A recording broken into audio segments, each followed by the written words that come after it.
हम लोग बात कर रहे हैं रीजनरेशन के बारे में। तो रीजनरेशन में क्या होता है कि कहीं से अगर फ्रेगमेंटेशन का नाम बात करें,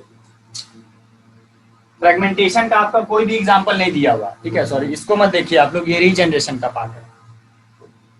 फ्रेगमेंटेशन का आपका बुक में कोई नहीं एग्जांपल दिया हुआ है, हम आपको एग्जांपल दिखा रहे हैं, ठीक है।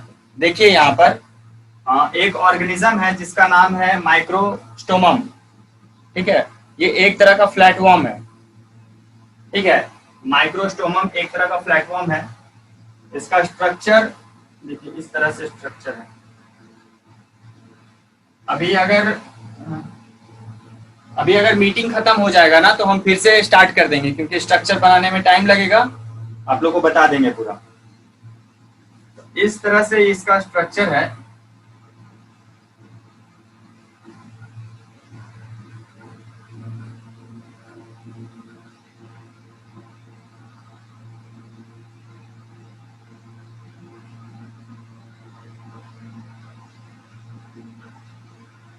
अब यहाँ पे छोटे छोटे स्पेक्यूल्स हैं।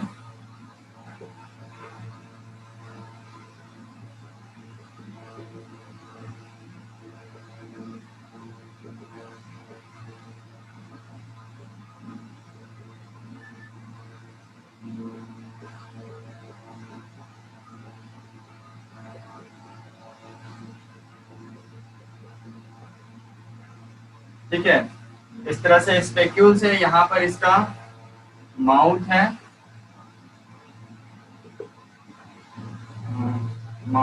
यहाँ पर छोटे छोटे इसके आईज हैं, ओके। यहाँ पर एक माउथ है,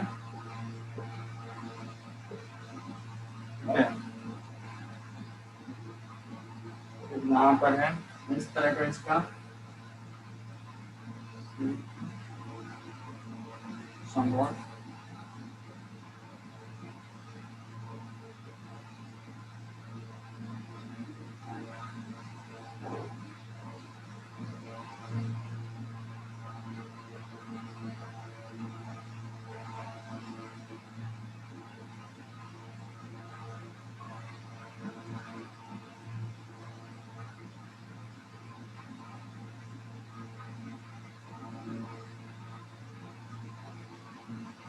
इस तरह का लगभग शेप है।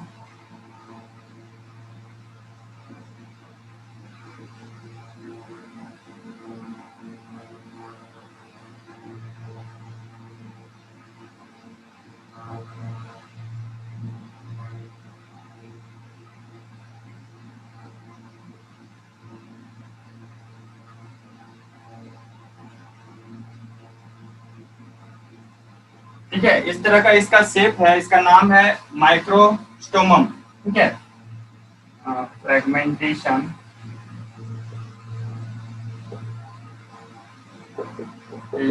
इन माइक्रोस्टोमम,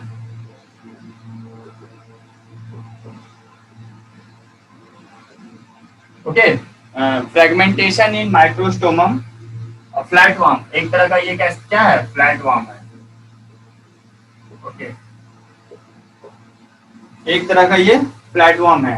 तो अगर इसका बॉडी कहीं से भी टूट जाए, ठीक है, तो ये फिर से अलग अलग पीसेज में डिवाइड हो जाएगा, ठीक है। अब फ्रेगमेंटेशन में क्या होता है, लगभग सेम ही है। फ्रेगमेंटेशन और रीजनरेशन ये दोनों में बहुत ज्यादा डिफरेंसेस नहीं है। फ्रेगमेंटेशन में क्या होता है कि बॉडी जो है अलग अलग पार्ट्स में डिवाइड हो जाता है, ठीक है। और रीजनरेशन में क्या होता है, बॉडी का एक पार्ट पूरे के पूरे इंडिविजुअल को बना सकता है, ठीक है। तो this is the difference between fragmentation and regeneration. हाँ, तो इसका तो फिगर क्लियर आ रहा है, मींस नेटवर्क इश्यूज के वजह से आप लोग को फिगर क्लियर नहीं दिख पा रहा है, ठीक है। तो आप लोग ज्यादा वॉइस पे ही कंसंट्रेट करिए।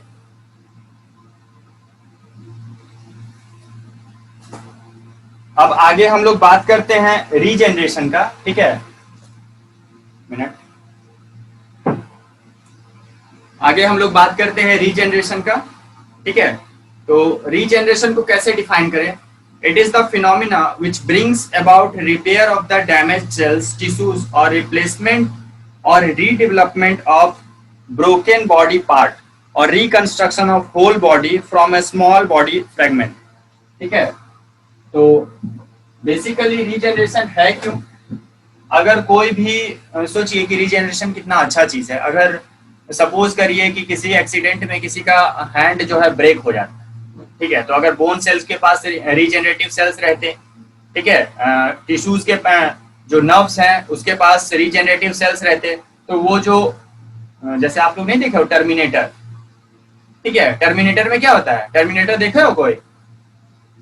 टर्मिनेटर में क्या होता है कि टर्मिनेटर में जो रोबोट रहता है, ठीक है, टर्मिनेटर में जो रोबोट रहता है उसको कहीं से भी तोड़ दो, कुछ भी कर दो, उसका फिर से जो है ग्रो कर जाता है, हैंड या लेग्स या माउथ या जो भी है, फेस, उसका पूरा का पूरा बॉडी स्ट्रक्चर फिर से ग्रो कर जाता है। तो हम लोगों ने क्या देखा कि वहां पर सेल्स नहीं है, वो तो आप रोबोट बोल सकते हो उसको, रोबोट है वो। रोबोट क्या है कि इस तरह से बना हुआ है, इस तरह से उसका डिजाइन है कि वो फिर से अपने सेल्स को रीजनरेट कर सकता है, लेकिन हमारे पास वैसा नहीं है। कुछ पार्ट्स हैं जैसे हेयर, हेयर कितना बार भी कट जाए फिर से आ जाता है, ठीक है, मुस्टाचे और बियर्ड है, एक बार हट जाए रिप्लेस हो जाए फिर से आ जाता है। उसी तरह और भी बॉडी पार्ट्स हैं, जैसे स्किन है, स्किन अगर कहीं से भी कट मार्क उस पर लग जाए तो वो फिर से आ जाएगा। तो हम लोग क्या देख रहे हैं कि हमारे पास कुछ सेल्स हैं, ऐसा भी नहीं है कि हमारे पास बिल्कुल सेल्स नहीं है, लेकिन हमारे पास लिमिटेड सेल्स हैं जो रीजनरेट कर सकते हैं। ठीक है, तो चलिए हम लोग रीजनरेशन के बारे में बात करते हैं। इसको रब कर देता हूँ।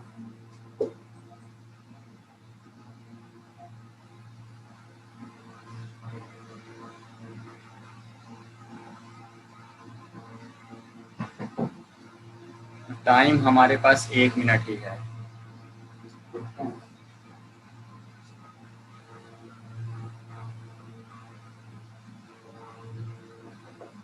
रीजनरेशन, ठीक है, रीजनरेशन में क्या होता है? It is the phenomenon which brings about repair of damaged cells, tissues or replacement और redevelopment of broken body part। ठीक है, तो रीजनरेशन में क्या होता है? Repair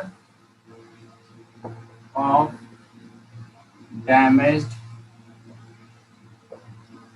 tissue.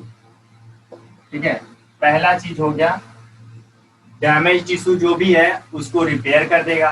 ठीक है, दूसरा है रिप्लेसमेंट और redevelopment of broken body part. Replacement और रीडेवलपमेंट